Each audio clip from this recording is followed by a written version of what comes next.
নমস্কার, আচার্য শ্রী কৌশিক বলছি। সবাইকে শুভেচ্ছা, বড়দেরকে আমার প্রণাম জানাই। 1431 বাংলা নতুন বছর কেমন যাবে, এর আগে আমি মেষ থেকে কন্যা অব্দি এই 6টি রাশি নিয়ে বলেছিলাম। তা এর মধ্যে পয়লা মেতে বৃহস্পতি রাশি পরিবর্তন করে বৃষতে গেছে দুপুরে। আর ষষ্ঠে রাহু রয়েছে, পঞ্চমে শনি, দ্বাদশে কেতু। এই অবস্থানটা কিন্তু সারা বছর থাকবে 1431 বাংলা বছরে। তা বৃহস্পতির রাশি পরিবর্তনের ফলে এবং 1431 নতুন বছর তুলা রাশির কেমন যাবে সেটা একবার আলোচনা করে নেব। দেখবো সেটা যে কিরকম চলতে পারে তুলা রাশির জন্য এই 1431 বাংলার নতুন বছরটা। গ্রহের যে অবস্থান তাতে কিন্তু বিভিন্ন ক্ষেত্রে অনেক সুযোগ কিন্তু আপনারা পাবেন। যারা দীর্ঘদিন ধরে কোনো ক্রনিক ডিজিজে ভুগছিলেন তারা কিন্তু খুব তাড়াতাড়ি সেরে ওঠার তাদের সম্ভাবনা রয়েছে।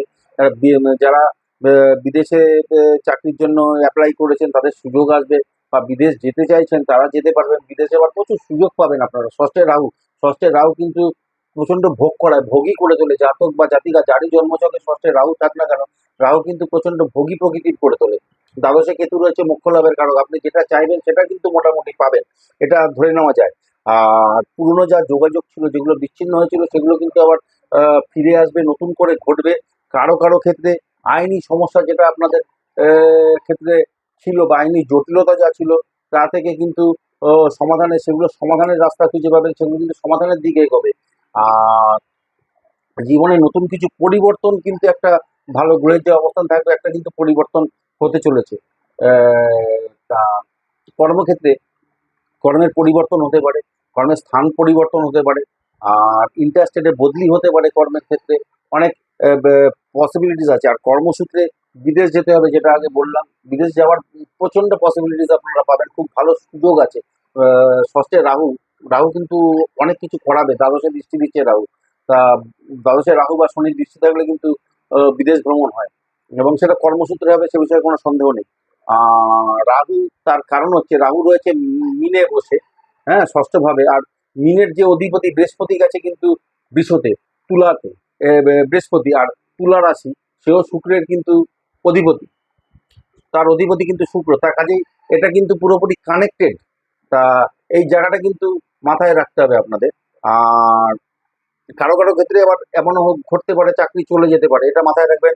চাকরি চলে যেতে পারে, তবে বিকল্প কর্মের সংস্থান আপনাদের হয়ে যাবে। যারা কর্ম খুঁজছেন তারা কিন্তু পাবেন। আর তবে হায়ার অথরিটি এবং ঊর্ধ্বতন কর্তৃপক্ষ, হায়ার অথরিটির সাথে একটু ভালো ব্যবহার করে, একটু মন রক্ষা করে তুইয়ে বিয়ে চলা যাকে আমরা বলি, সেই জিনিসটা করে চলতে পারলে কিন্তু আকারে আপনাদের লাভ আছে। নাহলে কিন্তু একটা ইগো প্রবলেমে ভুগতে পারেন। এই ইগো প্রবলেমটা কিন্তু আপনাদেরকে অনেক কিছু সমস্যার মুখে ফেলতে পারে। সমস্যা যদি কাটিয়ে উঠে চলতে পারেন, তাহলে কিন্তু অনেক বাড়তি কিছু পাওয়ার আশা করতে পারেন আপনারা।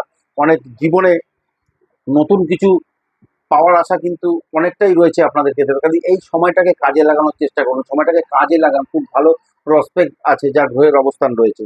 একাদশে শনির দৃষ্টি আছে, যার ফলে কি হবে না, প্রয়োজনের তুলনায় আয় কম হতে পারে, এই জায়গাটা একটা রয়েছে।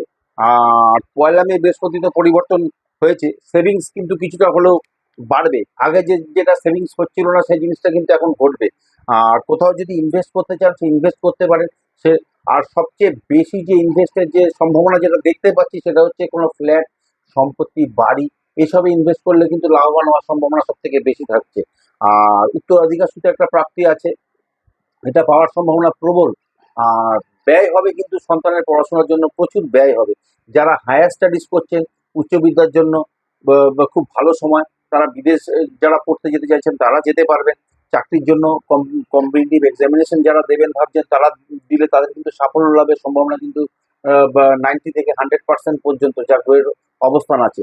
আর বিশেষভাবে ডাক্তারি, খেলাধুলা, অ্যাডমিনিস্ট্রেটিভ, সিভিল সার্ভিস, এইসব ক্ষেত্রে। এছাড়া স্পেস টেকনোলজি আছে, অ্যাভিয়েশন, পেট্রোকেমিক্যালস, এইসব বিষয়ের সঙ্গে যারা যুক্ত তারাও খুব ভালো, কিন্তু তাদের কিন্তু এটা সম্ভাবনাটা খুব ভালো দেখতে পাচ্ছি যা আছে গ্রহের অবস্থান। এই সময়টাকে যদি কাজে লাগাতে পারেন, খুব ভালো কিন্তু ফিউচার আছে, কিন্তু আগামী বছর খুব ভালো অবস্থানে থাকতে পারবে। আর কর্মের জন্য কিন্তু প্রচুর ভ্রমণ হবে, পরিশ্রম বেশি পরিমাণে হবে, যার ফলে কি হবে না, ঘুম কম হবে। ভুলে যাওয়ার, ঘুম কম হলে কি হয় না, একটা ভুলে যাওয়ার মতো একটা প্রবণতা থাকে, অনেক কিছু ভুলে যেতে পারে। ফলে আর বৃহস্পতি যেহেতু অষ্টমে গেছে, যার ফলে কি হবে, পেটের গন্ডগোল, হজমের সমস্যা, এগুলো কিন্তু খুব ভোগাবে। এছাড়া কোমর, হাঁটু, বাতের সমস্যা ভোগাবে। আর মন কিন্তু একটুখানি অ্যাংজাইটি, মাইন্ডে কিন্তু একটু অ্যাংজাইটি থাকবে, এটা মাথায় রাখবেন। অ্যাংজাইটিটা কিন্তু একটু থাকবে আপনার। যাই পান না কেন, যাই আপনি চাহিদা সেটা হয়তো পাবেন, কিন্তু তা সত্ত্বেও মাইন্ডে একটা অ্যাংজাইটি কাজ করবে। আর কারো কারো ক্ষেত্রে স্লিপ ডিস্ক হতে পারে, এটা মাথায় রেখে চলবে। আর এই সম্ভাবনাটা কিন্তু রয়েছে। শুক্র, শনি, বুধ এবং রবিবার আপনাদের জন্য শুভ। সাদা, নীল, আকাশি, সবুজ এবং সিলভার কালার সারা বছর ব্যবহার করুন। বিশেষত জামা, কুর্তা যেসবগুলো পরেন, মহিলাদের ক্ষেত্রে সালোয়ার যেগুলো পরেন আপনারা, এটা ওপরের দিকটা। আর প্যান্ট যা পরছেন পরুন। এই রঙগুলো বেশি করে ব্যবহার করলে শুভ ফল পাওয়ার সম্ভাবনা কিন্তু অনেকটাই বেশি থাকবে। বৃহস্পতি অষ্টমে পৃথ্বী রাশিতে গেছে, তার কাজে আমি 2-4টে রেমেডি আপনাদের বলে দিচ্ছি। 400 গ্রাম ছোলার ডাল প্রতি বৃহস্পতিবার কোনো মন্দিরে দান করুন। আর বৃহস্পতিবার গরুকে আটা তৈরি রুটি খাওয়ান, এতে করে কিন্তু অনেক ভালো থাকবে। তা এই হলো তুলা রাশির কেমন যাবে। এছাড়া আপনার জন্মছক, আপনার নিজস্ব জন্মছক কিন্তু বিচার করা একান্ত প্রয়োজন। আপনার বৃহস্পতি কোথায় আছে সেটা কিন্তু দেখার খুব প্রয়োজন আছে।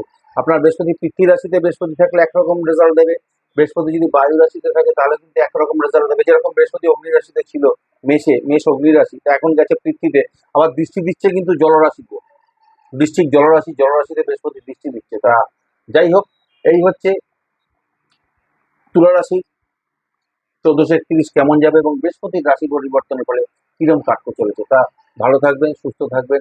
ধন্যবাদ, নমস্কার। পরে আবার নতুন রাশি নিয়ে আসবো।